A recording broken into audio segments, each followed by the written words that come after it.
discovered the real Christ. The Christ who was a bronze Galilean, the Christ who was manly, the Christ who walked the hills, who camped out, who fished, who boarded the boat in a storm and not afraid, and the Christ who was so dynamic and so strong as a man. He called men. So how did he present this Christ to you that was this bronze Galilean, as you call him? Well, first of all, it was who he was. You see, we are the reflection of the Christ that we serve, and he was a strong young man, and when he talked to me about Christ, he said, no, Jesus isn't like that. Yeah, Jesus is, man, he's strong. And then he'd tell me little stories about the Bible, and I was 16, I was illiterate, I couldn't read, really, and so he would tell me stories, and I say, no, I can't believe that's Jesus. I mean, that's not the Jesus.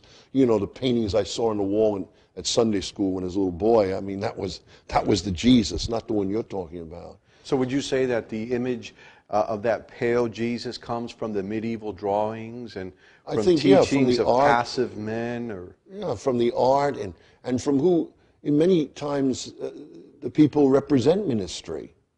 The sweet little, calm little, quiet little, meek little, as if meek is weak.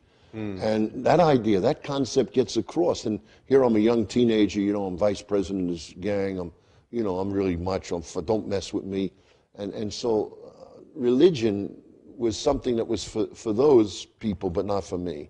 And so this man presented the Jesus that you love, that you grew to love, as a powerful man, as a Lord. Yeah, he talked to me in terms that Jesus, the fisherman, Jesus, the one who turns the tables over, the one who's he walks through the crowd. They want to stone him. They want to kill him. And he walks right through them. And, hey, get out of my way.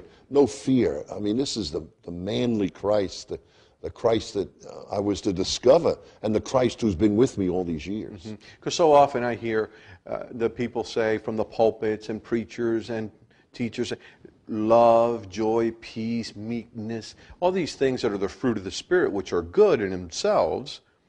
But Ron, what I'm hearing you say is that the Christ we serve is a lion. He's powerful, he's bold, and he's dangerous. Well, there's some things that make him the lion. There's some things that make him the lamb. Amen. And it's that kind of character, that kind of mixture that makes him the bold, the strong Christ. And he knows when to be the lamb and knows when to be the lion. And I think Christians have to know when, and Christian men especially need to know when to be the lion and when to be the lamb.